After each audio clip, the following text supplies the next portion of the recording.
Rockland Public School School Committee meeting for Wednesday, March 6th. We'll stand for the Pledge of Allegiance. I pledge allegiance to the flag of the United States of America and to the republic for which it stands, one nation, under God, indivisible, with liberty and justice for all. And we have nothing under minutes or audience or reports, so we'll start with old business, the FY25 budget. Dr. Cron. Thank you. So some of this will be a repeat from what you heard the other night, but this may be the first time that some folks out there in TV land are hearing this. So I just want to begin by thanking Jane Hackett, our Assistant Superintendent for Curriculum for Business and Finance, Mary Jo Lipson, in central office for both working so hard, crunching numbers, and helping to put this presentation together. I'd also like to thank Doug Lapp, our town administrator, Scott Curtis, our town accountant, Michael Laughlin, our chair of the Board of Selectmen, John Pumphrey, chair of the Finance Committee, and this committee, Jill and the entire school committee, for your help and support as we've worked through this budget process since learning of the governor's budget a handful of weeks ago, when all of this really started. So just want to begin by reviewing our, I don't know why it goes to strategic plan, our vision. Our Rockland Public Schools empower students to excel, lead, and become dynamic and successful members of our global society, and our core values, which is achievement. We believe all students can learn, grow, and succeed. Character, we believe in accountability, integrity, respect, and responsibility to ourselves and our community. Inclusion, we believe in a safe, collaborative, and inclusive learning environment. And perseverance, we believe in working hard to accomplish our goals, especially when faced with challenges. Our strategic objectives, we have been focused on transitions, ensuring effective grade-to-grade and school-to-school transitions, and identifying and addressing areas of need. Inclusion and equity, promoting policies, practices, and procedures for an inclusive climate, culture, and equitable access with opportunities for all stakeholders. Our curriculum, to create and implement a comprehensive curriculum pre-K to 12, which engages all students. And social-emotional learning, embed social-emotional learning informed practices across the Rockland Public Schools. And finally, resource allocation, strategically manage our resources to support programs, infrastructure, and initiatives that reflect our district's core values. I'd like to briefly review what the internal budget process has been.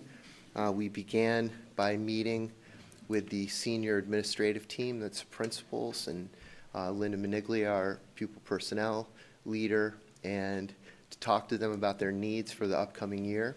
We forecast our salary, expenses, and special education costs for the upcoming year, forecast our grant, revolving, and state revenue, and we submitted a level service initial budget request to the town administrator. We then reconvened the senior administrative team to reduce the budget to meet the current proposed town funding. The town budget process is the town administrator presents all town department budget requests to the select board. Once the governor's budget is released, the town administrator works with the select board to submit a balanced budget to the finance committee. The finance committee meets with all departments and votes a balanced budget recommendation to town meeting. And town meeting, the final appropriating authority, must vote a balanced budget. And this process is in some ways at odds with the state's process, because the state, the only budget we have right now is the governor's budget. We don't have the House budget or the Senate budget or the final budget.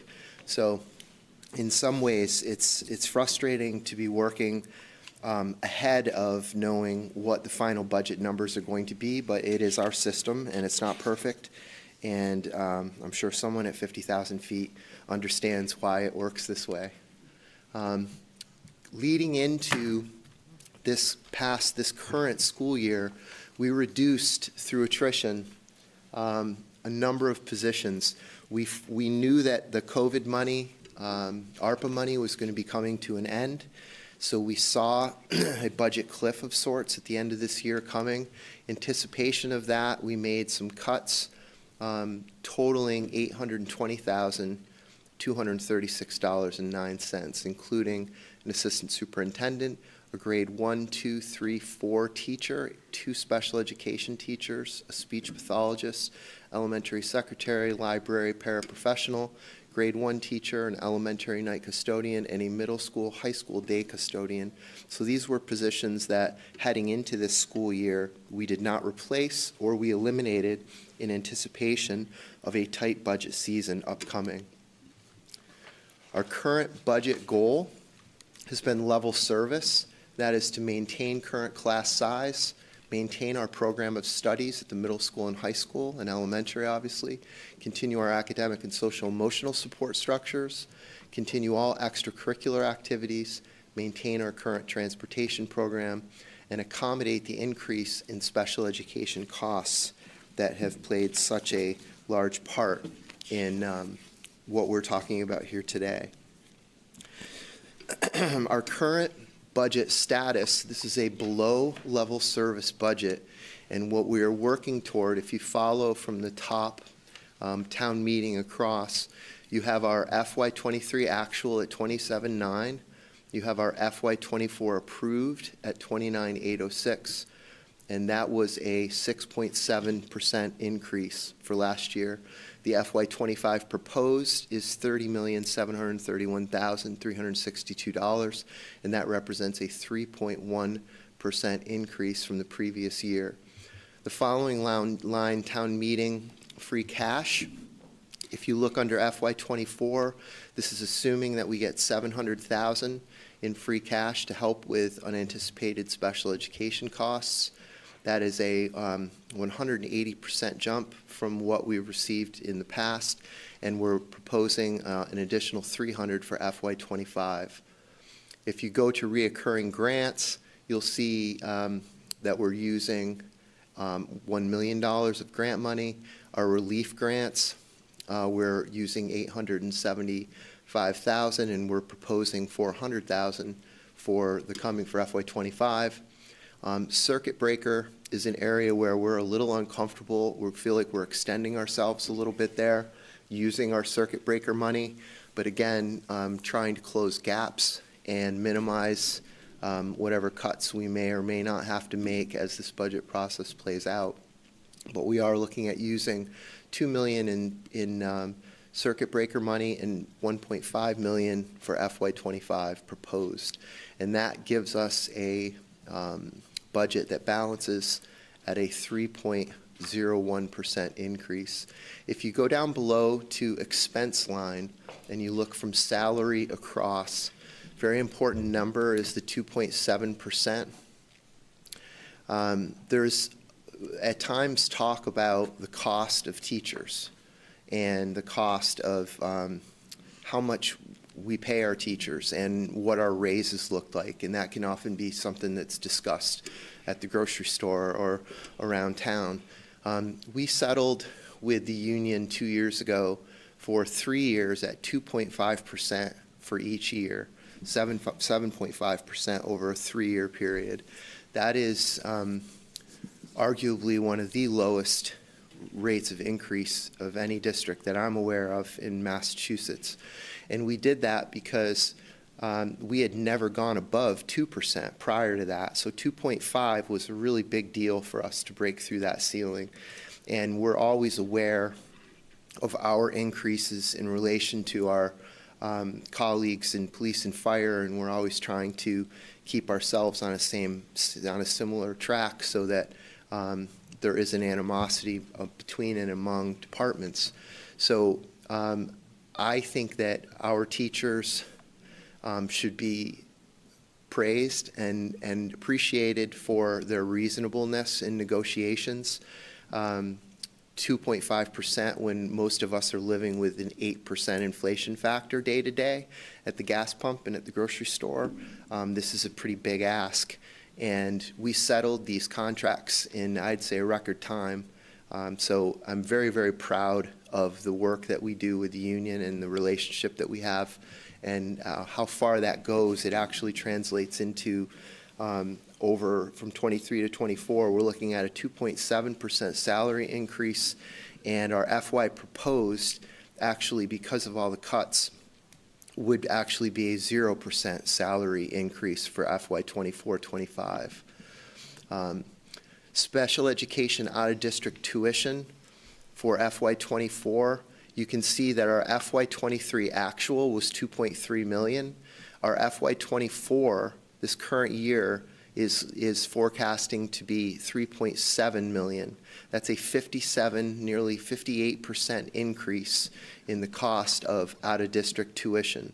That is on the heels of a 14.6% increase that was granted to all out-of-district placements by the state.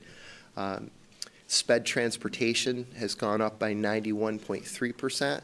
So in FY 23, we actually spent $319,816. We are forecasting that cost to be $611,768 for this year. Those two lines are putting tremendous pressure on our overall budget and are a big part of the gaps that we have in our budget. Extracurricular is going up by 2.6% and expenses by 2.9%. Some of that is adjusting and some movement that was done to try to be more in line with how DESE wants us to report and maintain our budget sheets.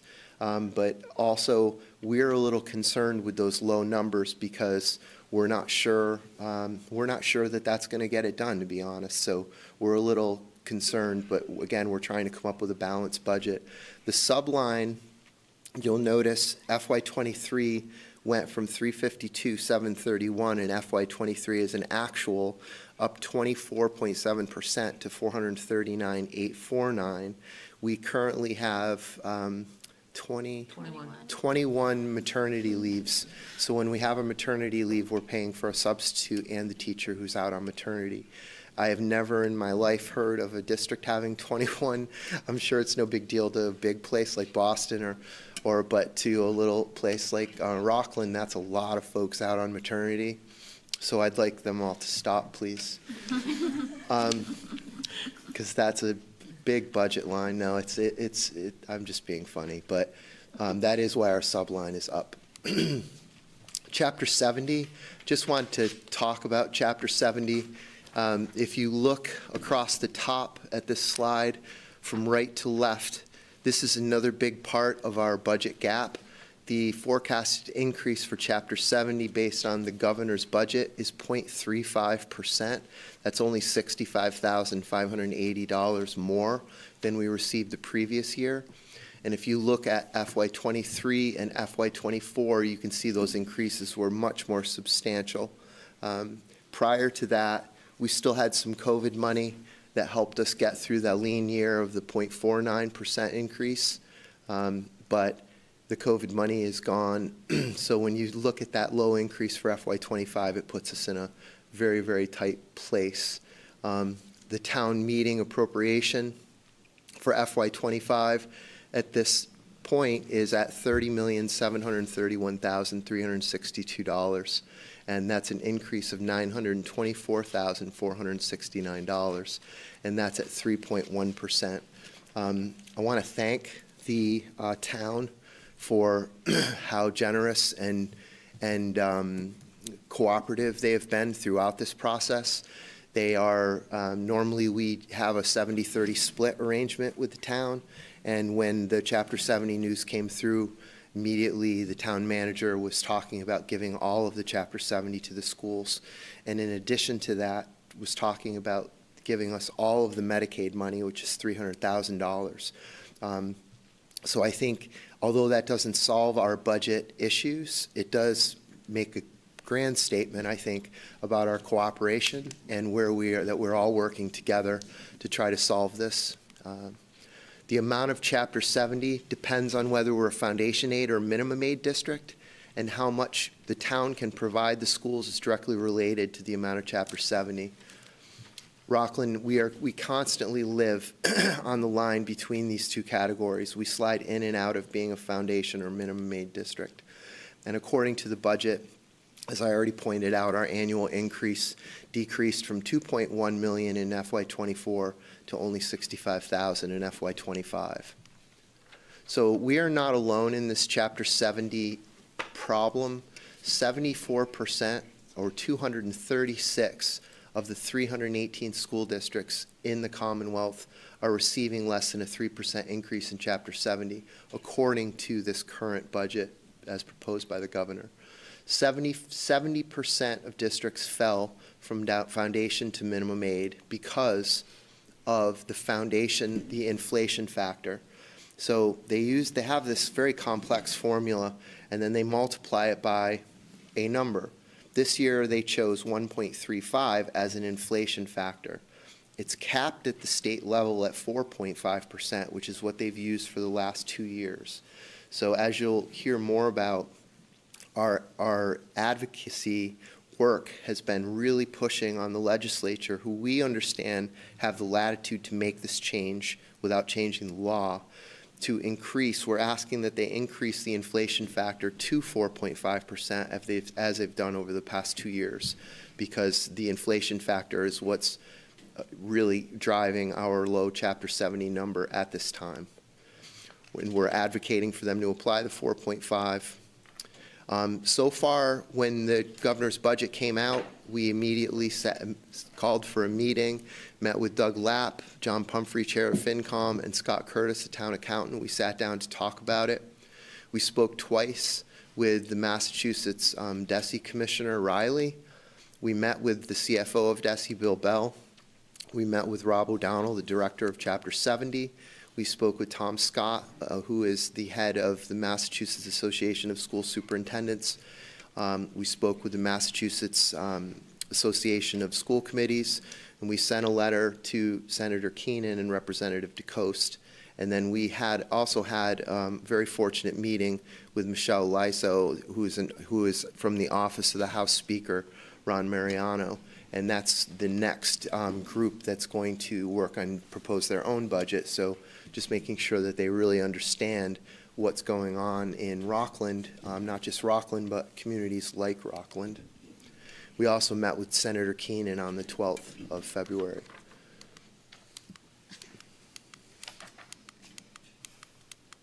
There we go. Special education budget. There's been a lot of talk about increases in the cost of special education. These are just some data points for Rockland. 18% of our students have IEPs, which is fairly typical across the state, 18%. I can tell you that that number has increased tremendously since I started in this as an educational leader. I remember before I came to Rockland, so more than 12 years ago, the average was between 10 and 12, and that has now climbed to be closer to 18. 26% of our salaries are direct special education service providers. 13% of our budget is out-of-district tuition and transportation. 33% of our budget is direct special education costs. Our out-of-district costs are really what are driving a lot of our direct issues right now. And you can see that FY24, we went from an actual in FY23 of 2.3 million to a projected 3.7 million. That's a 58% jump in 1 year, this school year. Out-of-district transportation nearly doubled, up 91%, projecting a $611,000 cost for out-of-district transportation. We believe that this is a bubble, that this is this year's issue, and it should not continue in future years. We think that even the state has said that their tuition increase of 14.6% was a correction. And you've heard those terms before, like with regard to paraprofessional pay. We made a correction. We upped their salary by a very large percentage last year in the last contract as a correction. So we're thinking that this is a bubble, and we're sort of betting on that moving forward. Yes? If I could just say that, we put so much of this in percentages, but that is a $1.7 million increase from FY23 to FY '24 and a $2.2 million increase in a line from FY '23 to FY '25. Sometimes we lose the actual value in the percentage. We're talking about $2.2 million in one line that we don't control. We just have to punt. And those percentages, anytime you see a percentage increase that's over 2.5%, that means something has to give, because we can only raise taxes by 2.5%.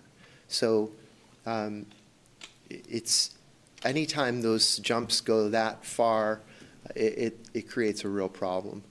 This current projection assumes that all the current students are out of district next year, and we also budgeted for 3 additional placements. And this, again, is the state has granted providers an 18% increase over 2 years. And collaboratives, which are far less expensive, are full, and so are many privates. So demand is way up as well. We are not alone in circuit breaker. So circuit breaker, for those who don't know what it is if you have an out-of-district student that costs more than $50,000 per year, you get reimbursed 75% of those costs above the $50,000, and 50% of transportation costs. And it says subject to state appropriation, because if they don't have the money, then they don't give it to us. But we're under the impression and have reason to believe that they do have the money this year and that we should be receiving that. Over 200, this is a big one. So FY24 extraordinary relief and reserve aid. So there's extraordinary relief, and then there's super duper extraordinary relief. And normally, in an average year, 20 districts apply for super duper extraordinary relief. This year, 200 districts are applying for super duper extraordinary relief. That's not an actual term, but. So it's hitting districts all across the state. We're assuming full funding of all 3 of these. The governor's budget for FY25, as currently written, reduces circuit breaker, which I cannot for the life of me understand, but I'm sure there's a reason. And supplemental budgets, so we're assuming that they will be able to fully fund extraordinary and relief reserve aid. We are advocating for the full funding of circuit breaker for FY24 and 25. Okay. Following the governor's budget release, the Rockland Public Schools instituted a hiring freeze, and we have not filled any of these positions. And it's one thing to say that we had a hiring freeze, but when you look at those 3 paras at the top, those are 3 people who are no longer in the hallways and classrooms at the Eston Early Childhood Center working with kindergarten students. So there are 3 fewer adults in that building right now because of this budget freeze. There's 1 fewer special education para at the Phelps School. There is 1 fewer sped teacher in the district. We have replaced one of our nurses with a CNA, and so it's called breakage. If you trade one for a less expensive role, we call it breakage. And then we have 1 fewer high school, middle school custodian, and finally 1 Bridges para at the high school. So this represents $334,000 that we have cut since the governor's budget was announced. So here we get to really the purpose of this meeting, which is finding a way to propose a balanced budget, which meant coming up with how we were going to cut.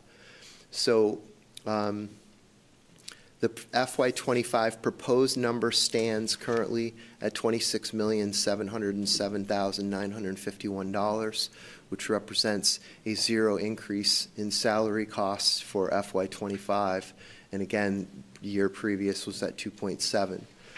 That is cutting $1.3 million in additional positions, in addition to what I just showed on the previous slide. It represents 29 positions, currently projecting 15 layoffs. So the 29 positions Those are folks who we already know are retiring or that we haven't refilled. And when it all settles out, we are looking at projecting, if the budget stays exactly the same, 15 layoffs. This covers the entirety of the organization from K to 12. It will impact class size, programs, classes taught, and additional student supports. I know that what folks want to know is who is it, where is it, what's it going to look like. At this point, I cannot tell you, I can't give you an answer to that, and here's why. Our organization, especially with regard to social emotional supports, is built on sort of creating layers and layers of supports for kids. So, for example, we have special education, but before you get to special education, oftentimes we will use an interventionist to intervene prior to an IEP being written to see if that works. And we're trying to use least restrictive all the time. So when we're looking at what we're going to cut, we may be cutting some of these interventions, and the people who are in these positions are generally our senior, very highly regarded professionals. If that position is eliminated, those folks then bump down into a classroom, back to a classroom position, and then those folks may bump down into another classroom position. So at this time, it's impossible for me to tell you exactly who and where these cuts will be, but it does affect classroom teachers, it does affect supports for students, it will affect everything throughout the district. This is taking a look at our expenses, which is $272,000 below level service. We're concerned about some of these and how we would actually make these happen. I am incredibly against cutting anything having to do with athletics, with activities, with student supports before and after school. I think it's incredibly important to the Rockland Public Schools and to our students. More than 50% of our students before they graduate play a varsity sport in this district, and I think that they learn oftentimes as much on the playing fields and in these clubs and in these activities as they do in their classrooms. So we're very concerned as to how we will make this happen, but this is what needs to happen in order for us to present you with a balanced budget. So when you look at the top, we're proposing a 2.5% increase for 24-25, and the same for just as we did in 24. So it's 5% over 2 years. Foster and homeless transportation is an area that has really gone through the roof the last couple of years. I want to point out again, if you look at the FY24 projection and the FY23 to 24 number for homeless transportation, 139% increase in 1 year. Now, it's a smaller number, but we didn't budget for that. Foster transportation, that's up 355% in 1 year. We have no control over these things. We just have to pay them. When you're talking about homeless transportation, you're bumping up against federal law, McKinney-Vento, federal law. There is no messing around with that. They tell you to do it, and you do it, and that's how it works. So that's that. Budget request, this is incorporating the reductions. And again, we're trying to meet that town meeting number up in the top right-hand corner of 3.1%. So the proposed is $30,731,362 for the town meeting number. And if you go down, we're looking at free cash under FY24, asking for $700 this year for special education. And if you go across, it's $300 for FY25. It shows again, I've already shown this portion, but our use of circuit breaker and revolving and our use of grants. And if you go down below, again, you see our salary numbers. But this gets us to a balanced budget proposed of $35,931,362. Yes, Jane? Yeah, I just wanted to point out, under the FY '24 approved the $700,000, $300,000 has already been raised and appropriated at the first town meeting in the fall. We're requesting an additional $400,000, so this assumes that we get that additional $400,000. That'll be an article on town meeting floor. And then the same for the town meeting, the $300,000 in FY '25 under free cash. That'll be an additional article at town meeting. And what the additional $400,000 in the FY '24 that we're requesting allows us to do is to put under relief grants $400,000, because what I will do is I will freeze our current grants and be able to roll them into the next year. It was a tactic we did during COVID that was successful, that we're applying here. So that $400,000, even though it's under the relief grant, that is not ESSER money, that is not ARPA money. What it actually is frozen 240 grant, just like we implemented a hiring freeze, we implemented a grant freeze, and we froze Title I, and we froze 240. We'll be able to roll that forward, but only for 1 year. Okay. So in summary, we've experienced a $2,158,000 increase over a 2-year period in out-of-district costs, a 2-year increase in foster and homeless transportation of $264,787. We've reduced salary by $1.6 million, 6%. We've reduced expenses by 7.5%, total of $272,370. This is important. This does not accommodate unemployment or the Comfort Inn. And it continues, there we go. No, fussy. Continues utilization of free cash, one-time grants, and our revolving reserves. Our next steps are to continue to work with the town to identify additional resources. What I mean by that is, when the House budget comes in, and if it's higher, we need a plan. We need to know what the plan is on the town side as far as changing our budget and bringing, whether we do it on the town meeting floor or we have a special meeting. We need to know what is the plan for when additional resources do come in. What's the plan for getting that money to help our budget and close our gaps? We're going to continue to work with the administrative team to finalize salary and expense reductions. So today, prior to this meeting, I sent a letter to every faculty and staff member in the district, letting them know where we are in the budget process, because the word cuts is being used. You know, I had never thought of it before, but Jane and I were just at a meeting with the union reps and union leadership, and they said something, you know, sort of kind, that I had never thought of. They said, you know, since you've been superintendent, there have never been cuts. And I never thought of that before. But, we've worked very hard to build a very lean organization. I don't think that there is any waste in staffing and supplies, and I feel very confident in that.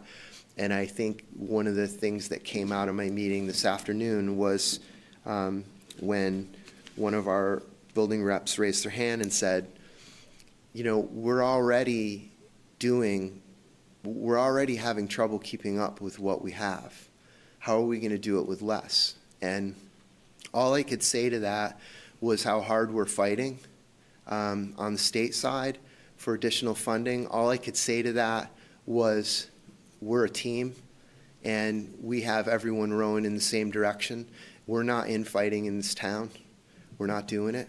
And we're going to get the money from the state. We are going to find a way to get the money from the state, and we're working together. And I think that we're in as good a position as we possibly can be right now, given the facts of the numbers. We're going to wait for the House of Representatives budget the week of April 15th, and we're going to go to town meeting in May, and hopefully things will get better, and we're going to continue to use our strategic plan as we work through this process. What I didn't say about the strategic plan was, there were 25 people involved in making that strategic plan. So although they're just a bunch of words on a paper, that paper exists in every classroom throughout this district. And you make a plan like that 4 times like this. When times get tough, it helps guide your decision-making. When you're going to spend a huge amount of money, well, is it the right thing to do? Well, what does our strategic plan say? We really are using our strategic plan to guide us through this process. And I'm incredibly proud of this district and where we are.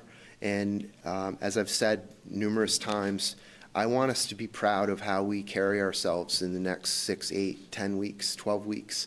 I want us to be able to look back on this and say, we went through another difficult time, but we did it the right way. And we were kind to one another, and we're going to get through this. And so that's all I have. I don't know if we need a vote. But we do. But if you have questions. Yeah, directly, questions, but, comments. But we should vote was at 7, not 6, at 7. 7. At 7, we're going to FinCom, and we should technically have a voted budget that you're recommending before we present to FinCom. Okay. And that number would I was be, going to say, we need the number. that Oh, I'm number sorry, I would should've be, printed That's okay, you're all right. 35,931. yeah, 35,931, 362. But questions, comments? I have a couple questions. So in the 1.3 million in cuts, where you talked about the 29 positions, some is due to retiring and attrition, do we have a ballpark of what those potential 15 layoffs would make up of that 1.3 million? To say, if we get additional money to bring back at least no layoffs, we need $500,000. Like what, where, I know could we're not going to calculate- get to the I do balance have part. that Yeah, number, yeah. not off the top of my head. I And just was again, it's- curious. Yeah. And again, it's to Dr. Cron's point, it's a work in progress. We Right. convened with the principals, we're going to reconvene with the principals. We all spoke to each other about each other's thoughts, Right. on all the positions. So there's nothing, we have met the number with the scenario. Right. And I could give you that dollar amount that represents the 15. 14 But I think that 15 layoffs, probably yeah. next Tuesday is going to look different than it looked yesterday. Yeah. Yeah, I just was curious in terms of we're not backfilling and we've lost people in the last Yeah. 2 months. We have an anticipation of people retiring of those 29 or whatever that ballpark is. Right. But if we kept having people retire or leave, where is that, we wouldn't need to make any more cuts? Yeah. Like if we got 10 more people that left So- the district, we wouldn't have to cut anybody else So type of I thing. think there's I have two different answers for that. The first answer is that we really need the 1.6 million to make us whole, to make what we're doing now, what we were doing prior to the governor's budget. We need 1.6 million to be back there so that there's support staff in the kindergarten classrooms and so on and so forth. And then I think the other part is, I don't know how we do it without those 15 bodies yet. I really don't. I don't have an answer for that. The principals struggled to, really had to work hard to come up with this, as I'm sure you can imagine. Trying to figure out how to make things work with so many fewer folks. There's also a law of diminishing returns, which is tough because you build your systems. We have interventionists to keep sped down, which drives costs. So you get rid of interventionists, so what happens? Do your sped numbers go up and your costs increase there? We buy vans and hire drivers to decrease our transportation budget. So if we cut that out of our budget, are we really spending more money as a result? So I think we have a highly efficient budget. As Jane and I have said over and over, our books are wide open. We try to be as transparent with everyone as we can, town and obviously this committee. So we're always open to suggestions, but I can tell you without reservation, this is a very lean budget. There is no fat in this budget. Yeah, I mean, I've been saying to Dr. Cron that this, specifically the salary line, that we have control of our own budget for a reason under state law, because so much happens during the course of the year that we have to accommodate for, as we're certainly experiencing here. This salary line, this 26,707,000 is like a payroll. It's an actual. There's nothing there except for X amount of people at X amount of cost.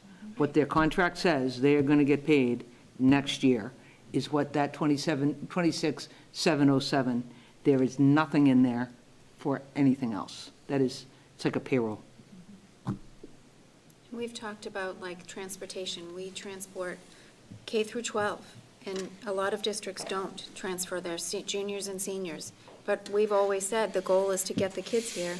They need to learn, and part of that is helping them get here. This isn't a town of every parent has 2 cars, and the seniors and juniors all have their own car and things like that, and that's the same thing. You start cutting that transportation, well, now I don't have kids showing up, and we want them here. So it is the sort of the yin and yang and the balance, and really trying to figure out what that balance is, how we still function on this money. Dr. Cron and Jane have to come to us and present a balanced budget. That doesn't mean we like this budget. That doesn't mean we think that this is the budget we're done with. It just means today, at this point in time, this is the budget. And I know I've been here 6 years with some of you, and it's not our goal to lay anyone off. We like humming at the way we're humming.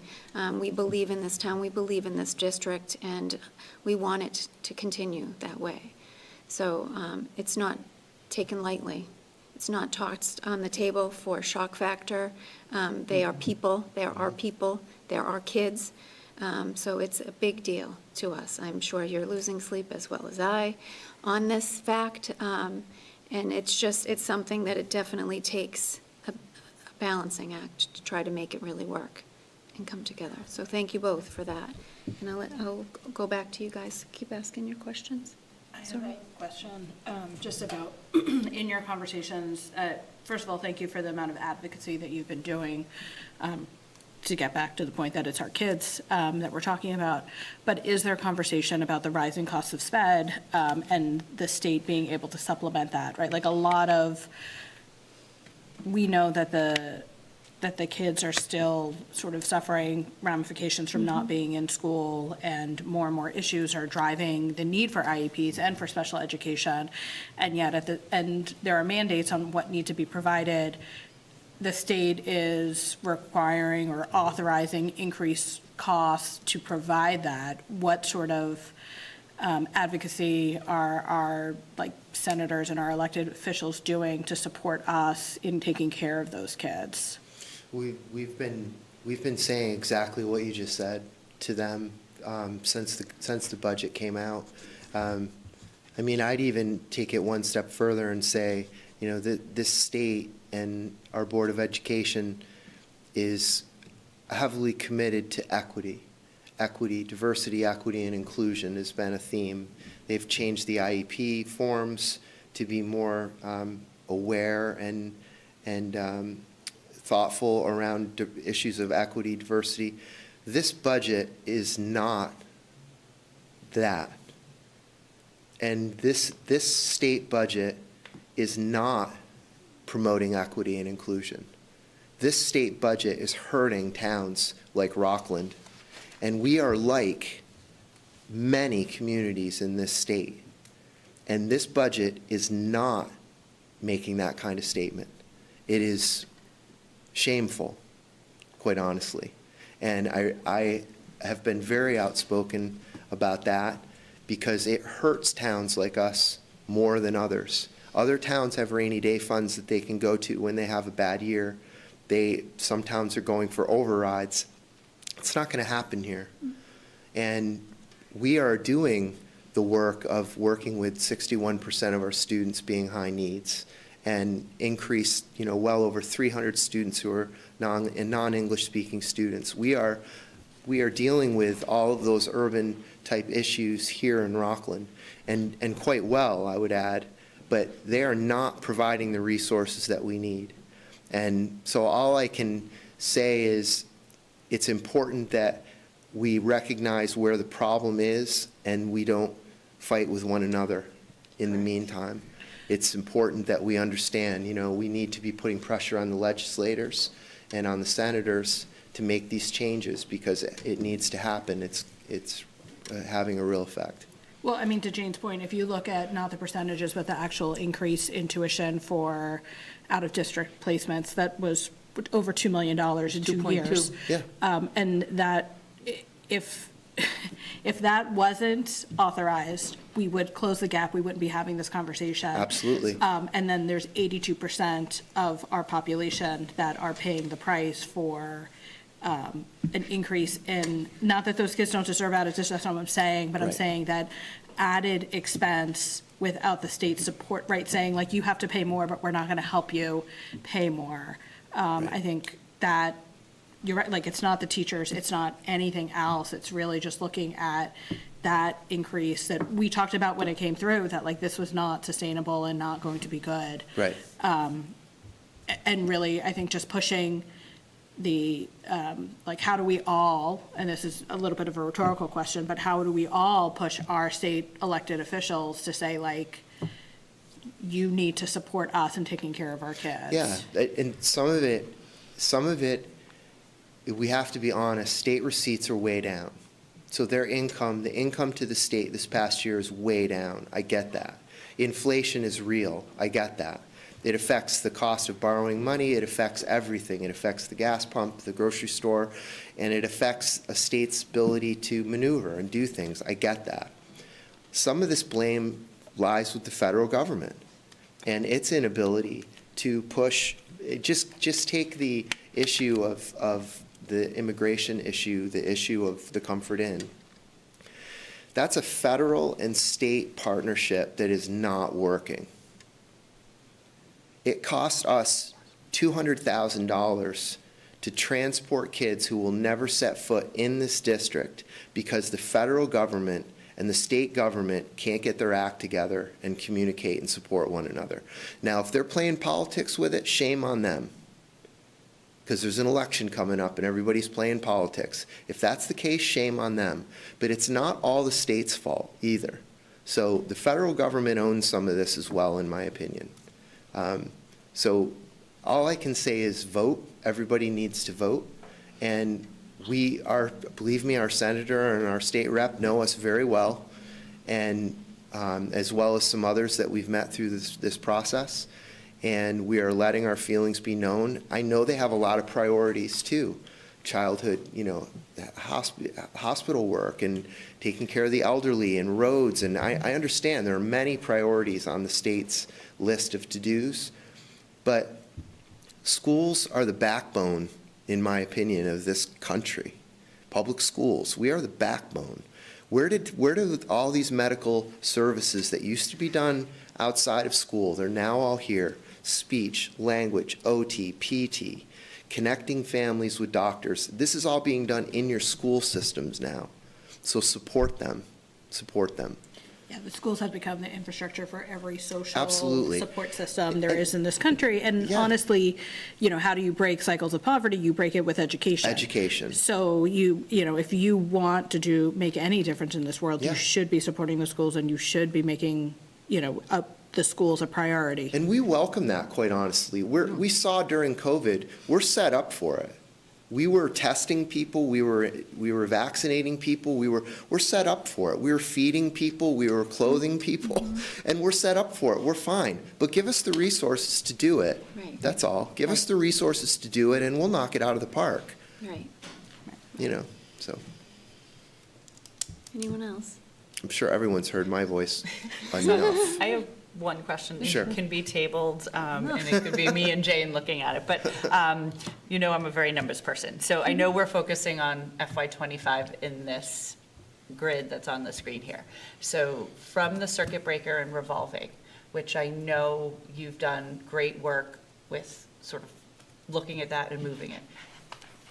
I know the answer is going to be, this is not sustainable with the amount of increases of circuit breaker going from 1.5 to 2 million, and revolving using $1 million to 1.5 million. Concerns, can you talk a little bit about, like, we're wiping out funds, or we're not wiping out, we're using funds, those rainy day funds that are in these accounts?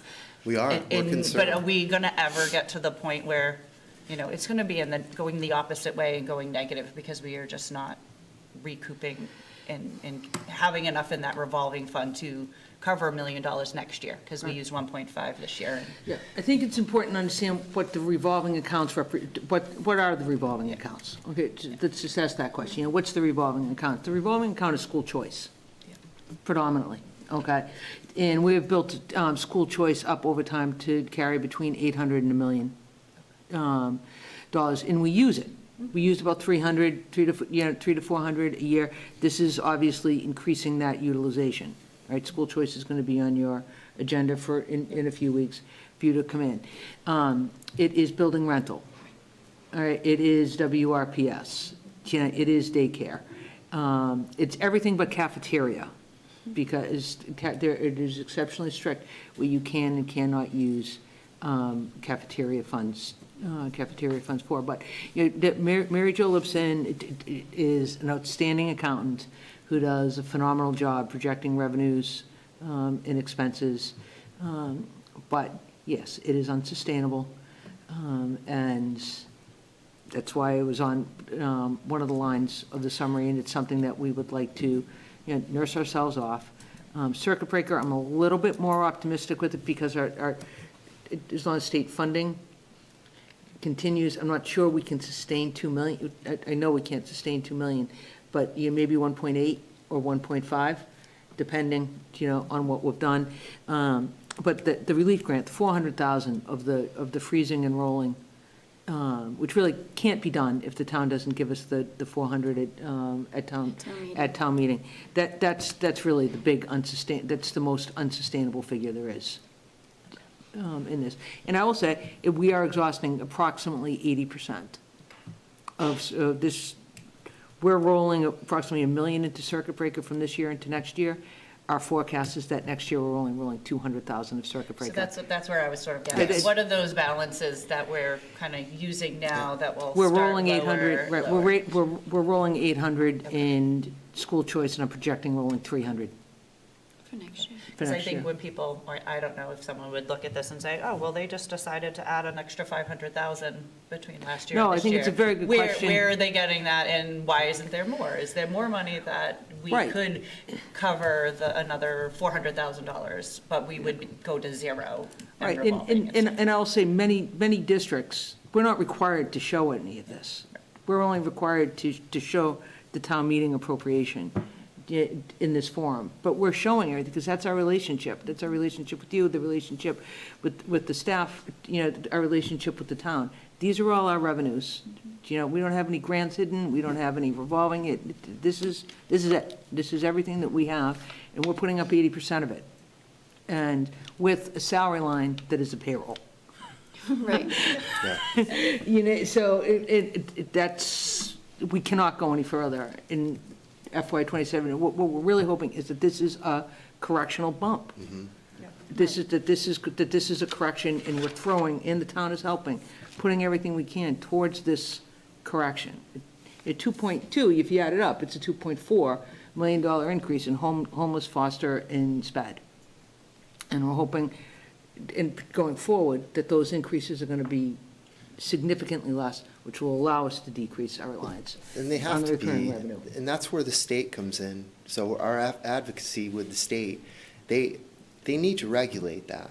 If we're bound to pay $700 a day to transport one student by law, they have to regulate that. That's the role. I mean, I don't know what, depending on your left, right, or center, I mean, government has certain basic functions, right? Defense and so on and so forth. Regulating markets that are out of control is part of their job too, for a healthy economy. So these kind of increases can't continue. It's just not sustainable. And that is a regulatory function of the state government. So they need to help us with that, because, and we're not alone, which is, again, the Not. beauty of it is that they're hearing this from everyone, so I think they know that, and then it's a matter of what to do about it. I have no All more right, questions. nothing? Ladies, you good? All right. Okay. Thank you. You're welcome. I'll entertain a motion to approve the budget for, it's the FY 25 proposed, right? Correct. $35,931,362. Motion to approve? Second. All those in favor? Thank you. And then, yes, so there's nothing for you, Dr. Cron, for your superintendent's report. You're done. Yeah, I don't think anyone wants to hear another word. And we don't need to do our public service announcements. I'll just entertain a motion unless someone had something to say, which I don't think we do. Go Rockland Lady Dogs. Oh, yes. Right into the vote Yay, right now, that's true. 6 o'clock. Yeah, So, that's it. that's Cathedral, it. right? cathedral. Yep, a cathedral, right now. Yes. Go Dogs. Motion to adjourn? Thank you. Second. All those in favor? All right, thank you. Thank you.